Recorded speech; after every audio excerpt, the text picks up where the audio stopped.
దేవునికి స్తోత్రం. ప్రభునందు ప్రియమైన సహోదరి సహోదరులకు మరి ఈ మాటలు ఉంచిన మీ అందరికీ నా హృదయపూర్వక వందనాలు. మరి ఎలా ఉన్నారు? బాగున్నారా? దేవుని ప్రేమను బట్టి మరొకసారి ఈ రీతిగా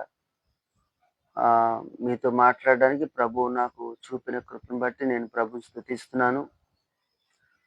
మనం కొద్ది రోజులుగా సామెతల గ్రంథాన్ని మనం ధ్యానిస్తున్నాము. ప్రభు చిత్తమైతే మరి ఎంతవరకు ఈ సామెతల గ్రంథాన్ని ధ్యానించగలుగుతామో ప్రభు నడిపింపు కొలిది ముందుకు వెళ్దాం. ప్రభు చిత్తము ఈ సామెతల గ్రంథ ధ్యానము ద్వారా నెరవేరాలి. ఆ భాగంలో మనము సామెతల గ్రంథము 1వ అధ్యాయం 8వ వచనాన్ని చదువుకుంటున్నాం. మనం సామెతల గ్రంథం 1వ అధ్యాయం 8వ వచనాన్ని చదువుకుంటున్నాం. ఆ వచనాన్ని మరలా నేను చదివి ముందుకు వెళ్తున్నాను. రండి, మీ అందరినీ కూడా ఈ సామెతల గ్రంథ ధ్యానానికి మిమ్మల్ని ఆహ్వానిస్తున్నాను. ప్రేమతో మిమ్మల్ని నేను ఆహ్వానిస్తున్నాను. రండి, దేవుని వాక్యం కలిసి ధ్యానం చేద్దాం. ఆ దేవుని వాక్యాన్ని ఆసక్తితో మీరు ఆలకించాలని నేను మిమ్మల్ని ప్రోత్సహిస్తున్నాను. పరిశుద్ధ గ్రంథం నుంచి సామెతల గ్రంథము 1వ అధ్యాయము 8వ వచనం. నా కుమారుడా, నీ తండ్రి ఉపదేశము ఆలకింపుము, నీ తల్లి చెప్పు బోధను త్రోసివేయకుము. దేవుని వాక్యం చదివితే, నా కుమారుడా, నీ తండ్రి ఉపదేశమును ఆలకించుము, నీ తల్లి చెప్పు బోధను త్రోసివేయద్దు అని సామెతల గ్రంథంలో 1వ అధ్యాయం 8వ వచనం ద్వారా దేవుడు మనతో మాట్లాడుతున్నాడు. బైబిల్ గ్రంథంలో సంసోను అనే వ్యక్తి గురించి, అంటే ఈ సామెతల గ్రంథంలో నుంచే ఆ వ్యక్తిని మనం ఆ వ్యక్తి యొక్క జీవితాన్ని మనం ధ్యానం చేస్తున్నాం. కారణం ఏంటంటే ఆయన కూడా తల్లిదండ్రుల మాటను పెడచెవిని పెట్టాడు అనే విషయాన్ని మనం మర్చిపోకూడదు. తల్లిదండ్రుల మాటను ఆయన పెడచెవి పెట్టాడు అనే విషయాన్ని మనం మర్చిపోకూడదు. అందుని బట్టే ఆ తల్లిదండ్రుల మాట వినమని సామెతల గ్రంథం ద్వారా దేవుడు మనతో చెప్తుంటే, సంసోను మాత్రం తల్లిదండ్రుల మాటని పెడచెవిని పెట్టి తను కోరుకున్న దాని కొరకు, తను చేరుకోవాలన్న దాని కొరకు ఆయన చేసే ప్రయత్నాల్లో వచ్చిన ఆటంకాల్ని, అవరోధాల్ని, నష్టాల్ని మనము ధ్యానిస్తే ఎందుకు వచ్చాయి అని ఆలోచన చేస్తే, ఒకటి, ఆయన తల్లిదండ్రుల మాటని పెడచెవిని పెట్టాడు కనుక అలాంటి పరిస్థితి ఏర్పడిందనే విషయం మనం మర్చిపోకూడదు. కనుక మరి సామెతల గ్రంథ ధ్యానంలో మన సంసోను గురించి మనం ధ్యానం చేసుకుందాము. మరలా చెప్తున్నాను, ఎందుకు ఇక్కడి నుంచి అక్కడికి వెళ్తున్నామంటే, తల్లిదండ్రుల మాట వినమని దేవుడు సామెతల గ్రంథము 1వ అధ్యాయం 8వ వచనం చెప్తే ఆ తల్లిదండ్రుల మాటని పెడచెవిని పెట్టిన యొక్క జీవితం ఎలా ఉంటుందో తెలియాలంటే మన బైబిల్లో మరొక వ్యక్తి దగ్గరికి వెళ్ళాలి. అందుకని నేను అక్కడ మిమ్మల్ని తీసుకుని వెళ్తున్నాను. రండి, మనము ముందుకి వెళదాం. గమనించండి, మనం దేవుని వాక్యం చూస్తే న్యాయాధిపతుల గ్రంథం 15వ అధ్యాయము, న్యాయాధిపతుల గ్రంథము 15వ అధ్యాయము మనం దేవుని వాక్యం చదివితే, న్యాయాధిపతుల గ్రంథము 14వ అధ్యాయము, న్యాయాధిపతుల గ్రంథము 14వ అధ్యాయము మనం ఆ మొదటి వచనం నుండి చదువుకుంటూ వెళ్తాం. సంసోను తిమ్నాతునకు వెళ్ళి తిమ్నాతులో ఫిలిష్తీయుల కుమార్తెలలో ఒకతిని చూచెను. అతడు తిరిగి వచ్చి తిమ్నాతులో ఫిలిష్తీయుల కుమార్తెలలో ఒకతిని చూచితిని, మీరు ఆమెను నాకిచ్చి పెండి చేయవలనని తన తల్లిదండ్రులతో అనగా, వారు నీ స్వజనుల కుమార్తెలలోనే గాని నా జనులలోనే గాని స్త్రీ లేదను స్త్రీ లేదనుకొని సున్నతి పొందని ఫిలిష్తీయులలో నుండి కన్యను తెచ్చుకున్నటకు వెళ్ళుచున్నావా అని అతనిని అడిగిరి. అందుకు సంసోను, ఆమె నాకు ఇష్టమైనది గనుక ఆమెను నా కొరకు తెప్పించమని తన తండ్రితో చెప్పెను. దేవుని బిడ్డలారా, తల్లిదండ్రులు ఇద్దరు కూడా మాట్లాడుతూ, ఇదేంటి తండ్రి అంటున్నాడు, నా జనులలోనే గాని నీ జనులలోనే గాని కన్యలు ఉన్నారు కదా, వాళ్ళు తెచ్చుకోవచ్చు కదా, అలాంటిది ఆ సున్నతి పొందని ఫిలిస్తీన్ల కుమార్తెలలో నుంచి కన్యని తెచ్చుకుంటకు వెళ్తున్నావా అని ఆ వ్యక్తిని నివారింపు చూశారు. అయితే ఆయన అంటాడు, ఆమె నాకు ఇష్టమైంది, ఆమెను నా కొరకు తెప్పించు అని ఖచ్చితంగా చెప్పాడు అన్నమాట.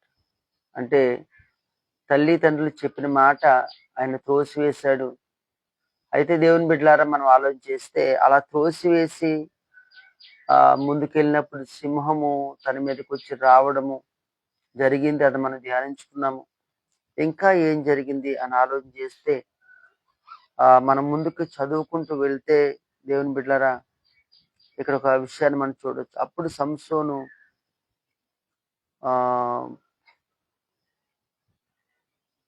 9వ వచనం, అతడు ఆ తేనె చేత పట్టుకుని తినుచు వెళ్ళుచు తన తల్లిదండ్రుల యొద్దకు వచ్చి వారికి కొంత నియ్యగా వారును తినిరి. అయితే తాను సింహపు కళేబరములో నుండి ఆ తేనెను తీసిన సంగతి వారికి తెలియజేయలేదు. అంతటా అతని తండ్రి ఆ స్త్రీని చూడబోయినప్పుడు సంసోను విందు చేసెను. అచ్చటి పెండ్లి కుమారులు అట్లు చేయుట మర్యాద. వారు అతని చూచినప్పుడు అతని యొద్ద నుండుటకు 30 మంది స్నేహితులను తోడుకొని వచ్చిరి. అప్పుడు సంసోను, మీకిష్టమైన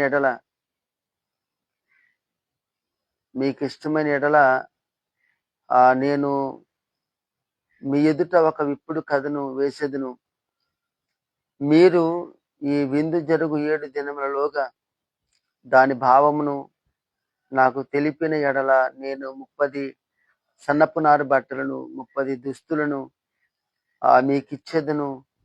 మీరు దాని నాకు తెలుపలేకపోయిన ఎడల మీరు 30 సన్నపు నారబట్టలను 30 దుస్తులను నాకు ఇవ్వవలెనని వారితో చెప్పగా వారు, మేము ఒప్పుకొందుము, నీవిప్పుడు కథను వేయమని అతనితో చెప్పిరి. కాగా అతడు బలమైన దానిలో నుండి తీపి వచ్చెను, తిను దానిలో నుండి తిండి వచ్చెను అనెను. 3 దినములలోగా వారు ఆ విప్పుడు కథ భావమును తెలుపలేకపోయారు. గమనించండి దేవుని బిడ్డలు, ఇక్కడ సంసోను సింహాన్ని చంపాడు. చంపిన తర్వాత మరలా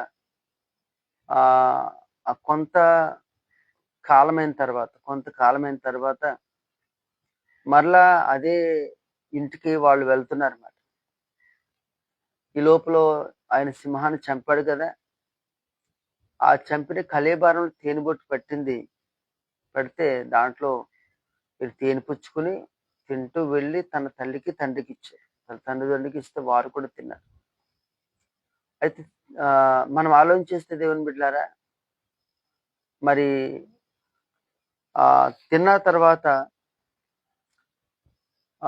వాస్తవానికి మనం ఆలోచన చేస్తే సంసోను ఎందుకోసం ఆయన ఈ లోకానికి దేవుని చేత పంపబడ్డాడు అంటే ఇక్కడ రాయబడి ఉంది కదా, 13వ అధ్యాయంలో ఉంటుంది.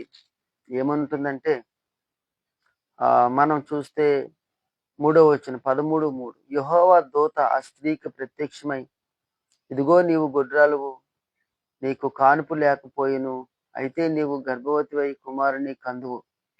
కాబట్టి నీవు జాగ్రత్తగా ఉండి ద్రాక్షరసంని గాని మద్యంని గాని త్రాగకుండుము, అపవిత్రమైన దేనినైనను తినకుండుము. నీవు గర్భవతివై కుమారుని కందువు, అతని తల మీద మంగళకత్తి వేయకూడదు, ఆ బిడ్డ గర్భమున పుట్టినది మొదలుకొని దేవునికి నాజీరు చేయబడిన వాడై ఫిలిస్తీన్ల చేతిలో నుండి ఇశ్రాయేలీయులను రక్షింప మొదలుపెట్టునని ఆమెతో అనగా, ఇక్కడ దేవుని దూత మనోహ భార్యకు ప్రత్యక్షమై, నీవు గొడ్రాలువు, నీకు కానుపు లేదు, అయితే ఇప్పుడు నువ్వు గర్భవతి అవుతావు, కుమారుని కంటావు, అందుకని నువ్వేం చేస్తావంటే ఆ బిడ్డ గర్భమును పడిన మొదలుకొని నువ్వు జాగ్రత్తగా ఉండాలి అని అంటాడు. ద్రాక్షరసం తాగకూడదు, మద్యాన్ని తాగకూడదు, అలాగే అపవిత్రమైన దేనినైనా తినొద్దు అన్నాడు. ఎందుకంటే ఎందుకు తినకూడదంటే ఆయన అంటాడు, నీవు గర్భవతి కుమారుని కందువు, అతని తల మీద మంగళకత్తి వేయకూడదు, ఆ బిడ్డ గర్భమును పుట్టినది మొదలుకొని దేవునికి నాజీరు చేయబడిన వాడై. ఈ మాట మనం ఆలోచించాలి. నాజీరు చేయబడిన వాడు. నాజీరు అంటే వ్రతము అనే అర్థము కింద ఉంది కదా, అంటే దేవుని కొరకు ప్రత్యేకింపబడిన వాడై, నాజీరు చేయబడిన వాడై ఫిలిస్తీన్ల చేతిలో నుండి ఇశ్రాయేలీయులను రక్షింప మొదలుపెట్టినని ఆమెతో అనగా, ఆ బిడ్డ గర్భమును పుట్టినది మొదలుకొని ఆ వ్యక్తి దేవునికి నాజీరు చేయబడి ఉంటాడు కనుక, దేవుని కొరకు ప్రత్యేకింపబడి ఉంటాడు కనుక, ఆ వ్యక్తి ఆ ఫిలిస్తీన్ల చేతిలో నుంచి ఇశ్రాయేలీయులను విడిపించే శక్తి ఆయన పొందుకుంటాడు. ఎందుకంటే ఆయన ప్రత్యేకత, ఆయన దేవుని కొరకు ప్రత్యేకంగా ఉంటాడు కనుక, అలా ఉండబట్టే ఇశ్రాయేలీల బానిసత్వం నుంచి, ఫిలిస్తీన్ల చేతుల నుంచి ఆ వ్యక్తి విడిపించే శక్తి పొందుకుంటాడు గనుక, నీవు మద్యాన్ని తాగొద్దు, తాగి ఆ వ్యక్తిని అపవిత్రపరచొద్దు, ద్రాక్షరసాన్ని కూడా త్రాగవద్దు, అలాగే అపవిత్రమైన దేన్ని ముట్టుకోవద్దు, తన జీవితంలో ఎప్పుడు అది జరగకూడదు అని పదే పదే దేవుడు చెప్పాడు. అలాగే గమనించండి, తను ఈ లోకంలోకి పుట్టినది మొదలుకొని మరలా ఆయన తన జీవితయాత్ర ముగించే వరకు పొరపాటును కూడా అపవిత్రమైన ఏది ముట్టుకోకూడదు. ఆయన ఖచ్చితంగా ప్రత్యేకంగా ఉండవలసిన వ్యక్తి, నాజీరు చేయబడ్డ వ్యక్తి. సాధారణంగా ఇశ్రాయేలీలో కొంతమంది కొన్ని రోజులు దేవుని కొరకు ప్రత్యేకంగా ఉండేవారు. అప్పుడు ప్రభు ఖచ్చితంగా చెప్పేవాడు, నువ్వు మృత కళేబారిని ముట్టుకోవద్దని ఖచ్చితంగా చెప్పాడు. పట్టుకోవద్దు, నేను అపవిత్రపరచుకోవద్దని లేఖనాలు రాయబడి ఉంది. సంసోను కూడా తనను తను అపవిత్రపరచుకోకూడదు, ఎందుకంటే ఆయన ప్రత్యేకింపబడ్డ వ్యక్తి. కానీ దేవుని బిడ్డలారా, ఆయన ఎప్పుడైతే తల్లిదండ్రుల మాట కాదన్నాడో, సింహం వచ్చి వ్యక్తి మీద పడినప్పుడు ఆ వ్యక్తి అనగా సంసోను ఆ సింహాన్ని మేకపిల్లని చీల్చినట్టు గా చీల్చాడు. అది దేవుని ఆత్మ ద్వారా జరిగింది. చీల్చినప్పుడు కొద్ది రోజుల తర్వాత అదే మార్గం గుండా వెళ్తుంటే సింహపు కళేభారంలో తేనె పొట్టు పట్టిందట. చచ్చింది అపవిత్రమే కదండి, అసలు ఆయన అసలా ముట్టుకోకూడదు. చనిపోయిన మృత కళేభారాన్ని ముట్టుకోకూడదు. మరి మృత కళేభారం లోపల పట్టిన తేనె పొట్టు ముట్టుకోవచ్చు అంటారా? అది అపవిత్రం అవుదా? అది అపవిత్రం ఖచ్చితంగా అవుతుంది కదా. ఎందుకంటే చనిపోయినామంటే ముట్టుకోవద్దని ప్రభు చెప్తే, తేనె బొడ్డు పట్టి దాంట్లో తేనె రావడానికి కొన్ని రోజులు పడుతుంది. కొన్ని రోజులు పట్టకుండా తేనె బొడ్డు లోపల ఎలా పడుతుందండి? పట్టదు కదా. అంటే చనిపోయిన తర్వాత కొన్ని రోజులకి ఆ యొక్క మృత కళేబరం ఎలా ఉంటుంది? పురుగు పట్టేదా? పురుగు పట్టే చెంత నిజంగా అపవిత్రంగా అయిపోతుంది. దాన్ని చూడడానికి కూడా మనకి ఎంతో కొద్దిగా ఇబ్బందిగానే ఉంటుంది. అయినా సరే అంత ఇంచుమించు కుళ్ళిపోయిన పరిస్థితి ఆ యొక్క మృత కళేబరం. ఆ లోపల పట్టిన దాన్ని ఈయన తీసుకుని తింటున్నాడండి. ఎంతవరకు కరెక్ట్ చెప్పండి? అలా తినొచ్చా? పోనీ మీలో ఎవరైనా ఆ తేనెబొడ్డు ఏ చెట్టుకు పడితే తింటారు, లేకపోతే ఎవరైనా తీసుకుని తెచ్చే తింటారు. ఒకవేళ చనిపోయిన ఏ ఆవు లోపల తేనెబొడ్డు పడితే వెళ్ళి తింటారా మీరు? అది ఒకసారి ఆలోచించండి. అది అపవిత్రం, మనకి ఎంత ఇబ్బందిగా ఉంటుంది అది. కానీ సంసోను ఆ కళేబరాన్ని తీసుకుని తిన్నాడండి. చాలా విచిత్రం. ఆయన ఎలా తిన్నాడో ఏంటి నాకు అర్థం కాదు. అంటే తనను తను అపవిత్రపరిచేసుకున్నాడు. దేవుని బిడ్డలారా, తను చేస్తున్నదేమిటో తన జీవితం ఏంటో, తన జీవితం పట్ల దేవుని ప్రణాళిక ఏంటో నిజంగా ఒకవేళ ఆయన అవగాహన కలిగి ఉంటే అలా చేసేవాడా? అందుకని దేవుని బిడ్డల తల్లిదండ్రులు మాట వింటే ఆ సింహం తన మీదకి వచ్చి ఆ పరిస్థితి ఉండేది కాదు. తన మీదకి వస్తే దాన్ని చంపేవాడు కాదేమో. ఒకవేళ అలా చంపకపోతే అక్కడ తేనెబొట్టు పట్టే అవసరమే లేదు, అని తినే అవసరమే లేదు. అంటే తల్లిదండ్రుల మాట వెనుక మొదట్లో త్రోవ తప్పిపోయాడు. ఆ తప్పిపోయిన త్రోవలో అలాగే నడిచాడు. తను అపవిత్రపరుచుకున్నాడు. ఈరోజు ఈ మాటలు వింటున్న స్నేహితురాలు చాలా మంది ఎందుకు ఈ లోకంలో జీవిస్తూ వారిని వారు అపవిత్రపరుచుకుంటున్నారు అని ఆలోచన చేస్తే చాలా మంది 100కి ఇంచుమించు 85% తల్లి తండ్రుల మాట వినకే ఆ లోకములో అపవిత్రులుగా లోకానుసారంగా దేవునికి బాధ కలిగించేవారుగా జీవిస్తున్నారు. దేవుడు సంసోనుని తన పని కొరకు పవిత్రంగా ఉండమని తల్లి ద్వారా చెప్తే తన పవిత్రతని చేజేతులారా ఎందుకు పాటు చేసుకున్నాడంటే కేవలం తల్లిదండ్రుల మాటకి అవిధేయత చూపించడం ద్వారాని నేను భావిస్తున్నాను. ఈరోజు ఈ మాటలుండే స్నేహితులారా, మీరు కూడా మీ తల్లిదండ్రులు లోబడకపోతే ఖచ్చితంగా మీ పవిత్రతను మీరు కాపాడుకోలేరు. మీ పరిశుద్ధతను మీరు కాపాడుకోలేరు. ఎందుకంటే దేవుడు తల్లి ద్వారా తండ్రి ద్వారా మాట్లాడతాడు మనతో. ఇంకా ముందుకెళ్తే ఇలా రాయబడి చూడండి. ఆయన ఒక కథ పొడుపు కథ వేశాడు. ఆయన అంటాడు, తినుదానిలో నుంచి తిండి వచ్చును. చూద్దాం చూడండి, అక్కడ రాయబడింది. అప్పుడు సంసోను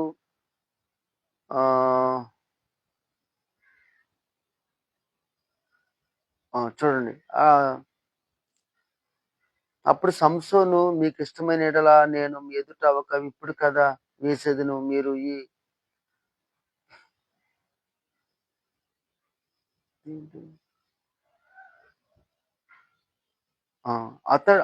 అతడు బలమైన దానిలో నుండి తీపి వచ్చును, తిను దానిలో నుండి తిండి వచ్చును అనెను. 3 దినములలోగా వారు ఇప్పుడు కథ భావమును చెప్పలేకపోయారు.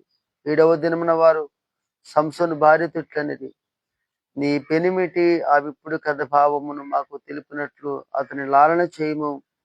లేని యెడల మేము అగ్ని వేసి నిన్ను నీ తండ్రి ఇంటి వారిని కాల్చివేసేదము. మా ఆస్తిని స్వాధీనపరుచుకున్నట్టుకే మమ్మను విచిత్రా అనేది. ఇక్కడ చూస్తే ఒక విప్పుడు కథ వేశాడు.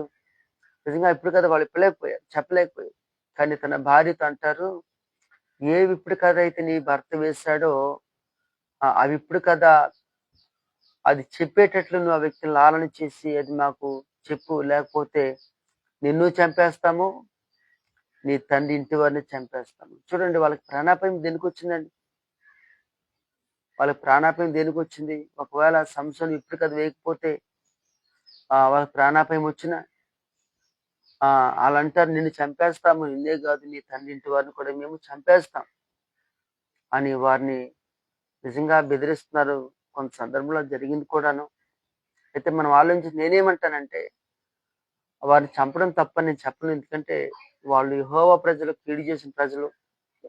అయితే నేను ఇలా మాట్లాడుతాను. సంసోను మాట్లాడే మాటల వల్ల, సంసోను ప్రవర్తన వల్ల దేవుని బిడ్డలారా వారికి ఎంతో నష్టము వాటిల్లింది.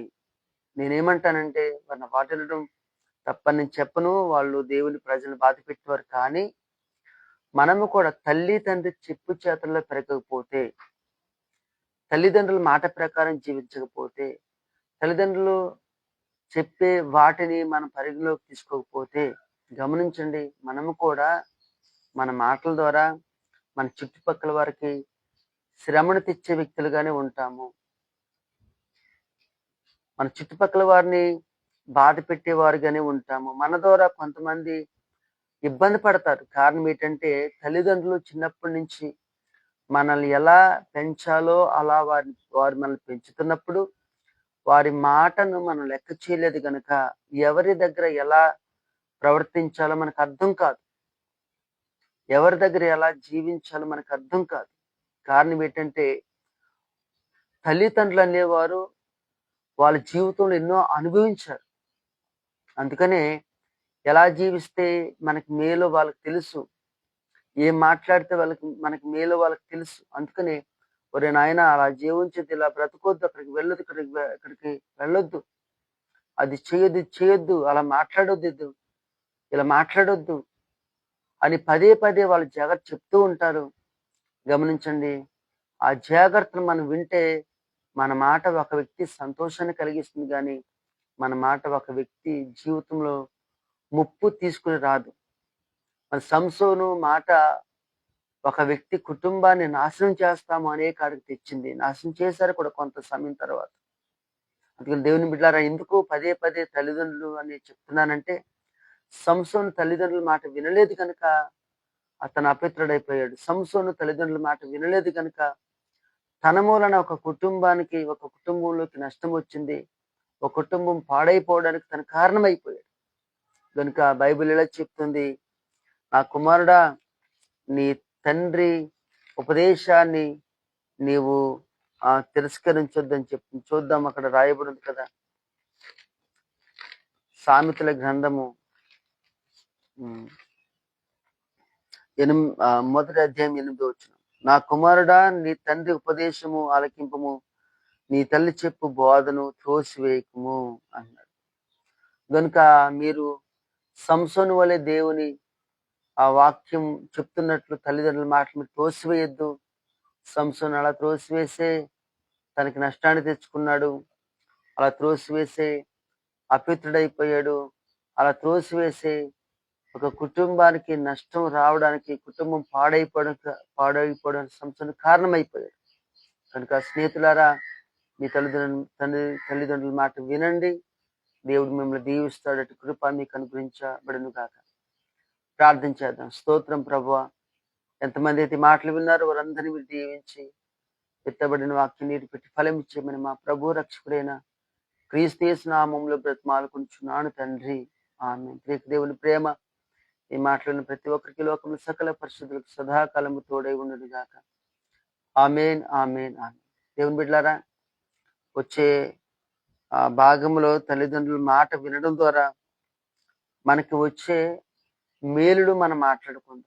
తల్లిదండ్రులు మాట వినకపోతే వచ్చే నష్టాన్ని చెప్పుకున్నాము, మంచిది.